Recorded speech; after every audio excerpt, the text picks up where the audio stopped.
You ever notice how the way we talk to ourselves shapes everything we do? Those quiet conversations inside our heads hold the power to lift us up or hold us back. Today, let's dive into a story of courage, justice, and humility that shows just how powerful that inner voice can be. When we trace the arc of any life that has broken past ordinary limits, we eventually arrive at a quiet, almost hidden source, the conversation that person holds with themselves when no one else is listening. The celebrated psychologists call it self-talk, the ancient mystics name it dhikr or remembrance, and every grandmother who ever urged a child to mind your thoughts knew its power intuitively. Yet we seldom pause to recognize how decisively that inner dialogue choreographs the outward dance of our days. We may rise each morning and reach for phones, calendars, to-do lists, tools that map the next 24 hours, while overlooking the voice inside that will either lift those hours on wings or let them drag in the dust. Imagine for a moment a leader who governed a vast realm, yet chose to interrogate his own heart before he questioned a single courtier. He would say to himself, "If the weak go hungry, it is I who have failed." He would weigh his every privilege against the scale of justice he kept in his soul. That interior language, unyielding, brave, and endlessly reflective, became the forge where his reputation for fairness was tempered. It is a living example that the vocabulary we allow inside our minds is not private at all. It leaks outward into policy, into family dynamics, into the small everyday gestures that signal to the world who we are. Modern neuroscience now corroborates what sages have always preached. Functional MRI scans reveal that when we rehearse certain phrases internally, neural pathways associated with motivation and problem-solving light up like constellations. Positive, purpose-driven self-talk activates regions tied to planning and resilience, while cynical or defeating narratives dampen those very circuits.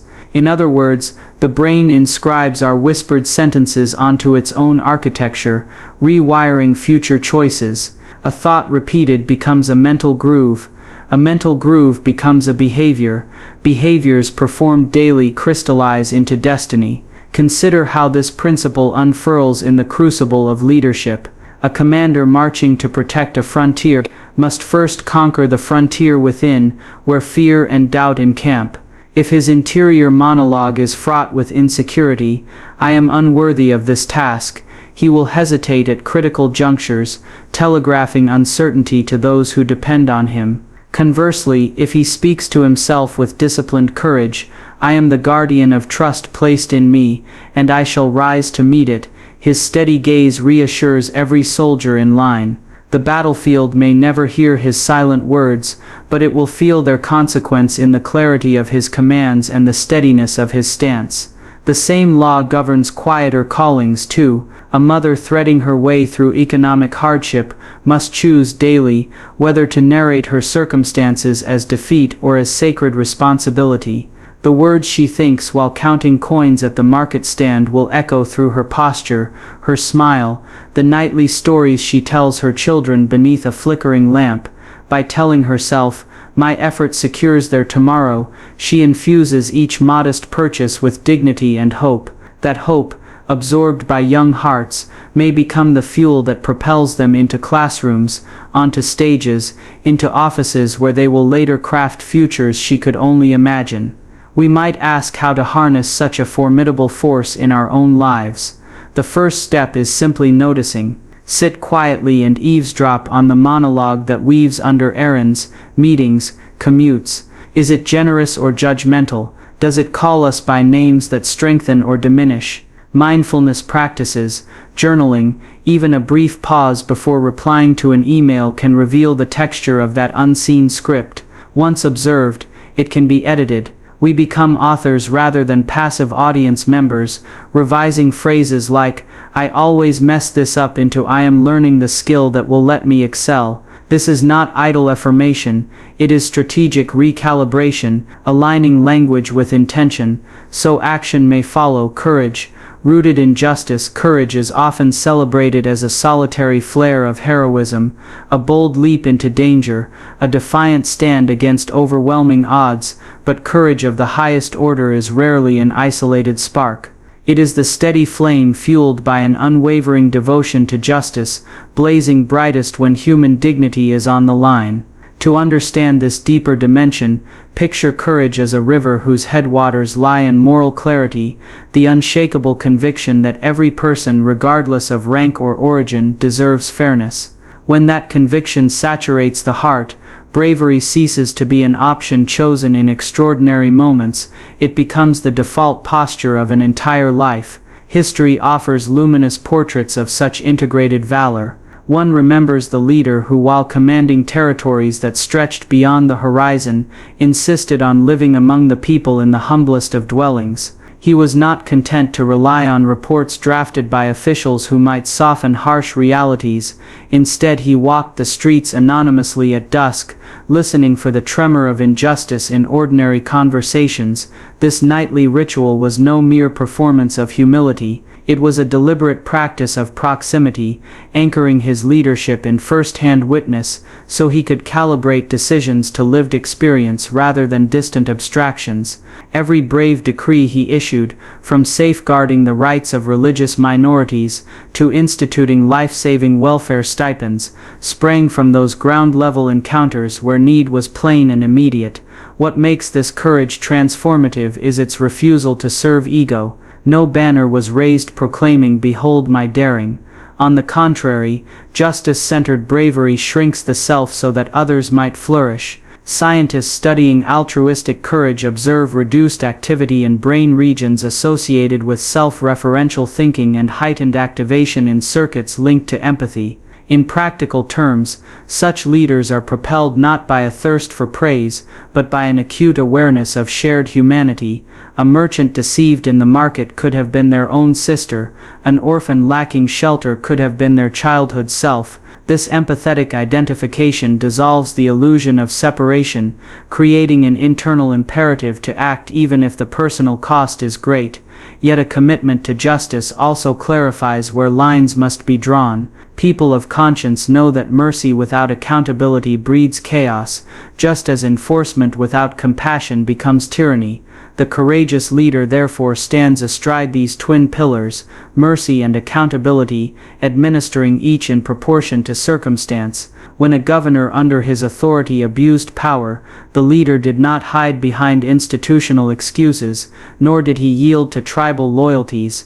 He summoned the official, questioned him publicly, and when guilt proved undeniable, removed him from office despite inevitable political backlash.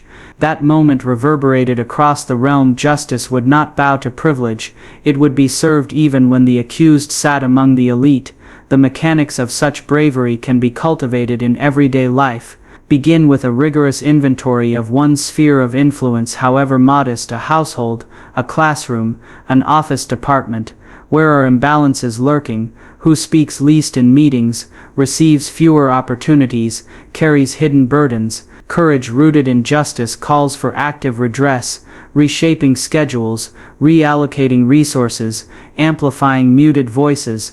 It may mean challenging a colleague's offhand prejudice, or refusing a profitable deal that exploits vulnerable labor. These acts rarely announce themselves with drumrolls, but over time they etch a reputation of reliability that others learn to trust. Moreover, justice-driven courage embraces transparency. The brave individual does not fear scrutiny, rather they invite it, understanding that collective insight refines decision-making. Leaders of this stripe kept open registers of public funds, encouraged petitioners to approach without intermediaries, and willingly reversed verdicts when evidence warranted correction.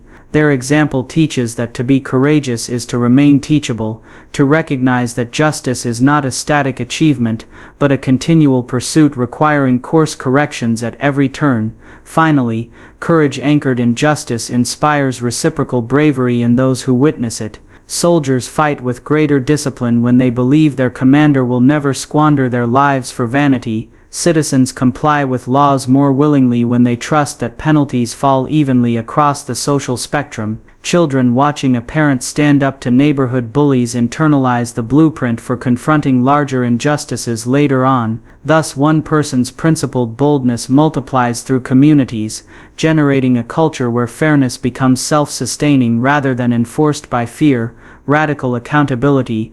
Radical accountability is a concept that transcends the common understanding of responsibility. It demands not just owning up to mistakes or fulfilling duties, but embracing a profound and unwavering commitment to the well-being of others, an accountability so deep that it redefines the relationship between leader and people, between individual and community. It is a relentless inner standard that refuses to shirk the burdens that come with power and influence, insisting instead that leadership is not a privilege to be enjoyed but a trust to be honored at every moment. At the core of radical accountability lies the understanding that every decision, every action ripples outward and touches countless lives, often in ways unseen. Consider a leader whose realm spans vast cities and countless citizens, yet who approaches governance with a penetrating self-scrutiny. Rather than issuing decrees from ivory towers, he immerses himself in the daily struggles of the people, not as a distant overseer,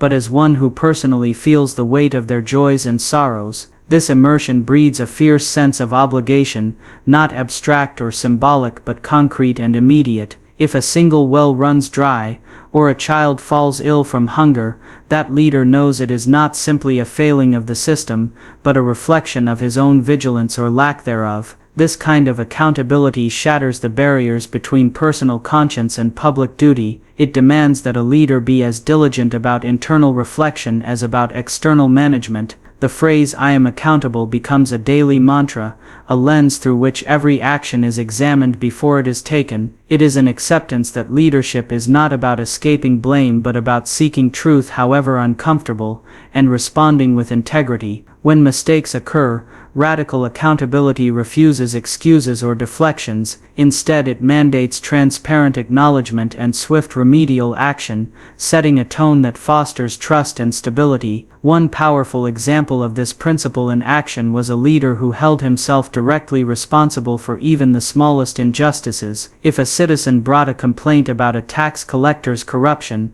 he did not dismiss it as routine bureaucracy. Instead, he would summon the official, investigate the claims personally, and if guilt was proven, administer justice impartially. His willingness to face difficult truths head-on, rather than hiding behind layers of delegation, transformed governance into a living contract between ruler and ruled. It sent a message loud and clear: accountability is not optional, nor is it selective.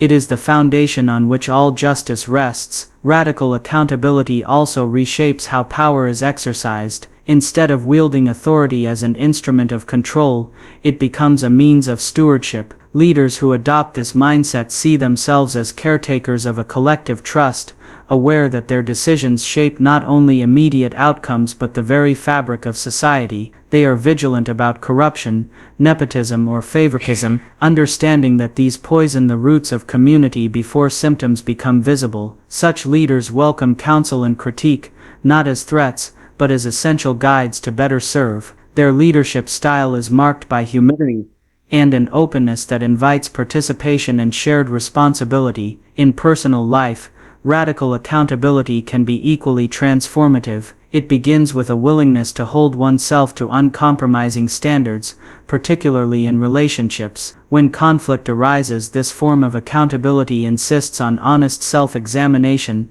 What part did I play? How can I make amends? It refuses to blame others for breakdowns and instead seeks restoration and growth. This approach fosters deeper trust, because it signals that one is dependable not only in moments of success, but also in moments of challenge. Moreover, radical accountability encourages proactive engagement rather than passive acceptance. It calls on each person to anticipate consequences and act with foresight. Parents who embody this principle do not simply enforce rules, they model ethical behavior, recognizing that their children absorb lessons not from lectures but from lived example. Teachers who embrace it do not see education as a job to be completed but as a sacred trust, understanding that the minds and futures of their students rest in their hands. In workplaces, it inspires cultures where mistakes become opportunities for learning rather than occasions for blame, fostering innovation grounded in integrity. At its heart, radical accountability is a call to courage, the courage to face oneself honestly and to act with unwavering commitment to others, even when doing so demands sacrifice. It is a principle that asks leaders and individuals alike to expand their vision beyond personal gain, seeing themselves as threads in the intricate tapestry of a greater whole. Through this lens, every choice becomes a moment to affirm one's dedication to justice, fairness, and shared humanity. Humility amid power. Humility amid power is a paradox that challenges the very nature of leadership as it is often understood. Power, by its design, tends to elevate, to separate, and sometimes to isolate those who hold it from the people they serve. Yet, true leadership that stands the test of time reveals a different story, one where the mightiest individuals carry their authority lightly, weaving humility into the very fabric of their rule. This humility is not weakness or submission, it is an intentional posture, a deliberate choice to recognize that power is a responsibility, not a privilege, and that greatness is measured not by how high one rises above others, but by how deeply one connects with them. Consider the image of a leader who walks among his people not on raised platforms or behind guarded gates, but on the very streets where children play and merchants barter. His feet carry the dust of the marketplace, and his eyes meet those of the humble and the powerful alike. Such a leader understands that power is not an end in itself but a tool to uplift others. This grounded approach transforms authority from a distance into a bridge, a conduit through which empathy, justice, and service flow freely. Humility amid power also manifests in how leaders perceive their own limits and vulnerabilities. Rather than cultivating an image of infallibility, they embrace their humanity openly. They acknowledge mistakes, seek counsel, and invite criticism, recognizing that leadership devoid of self-awareness becomes brittle and disconnected. This willingness to be teachable inspires confidence and loyalty,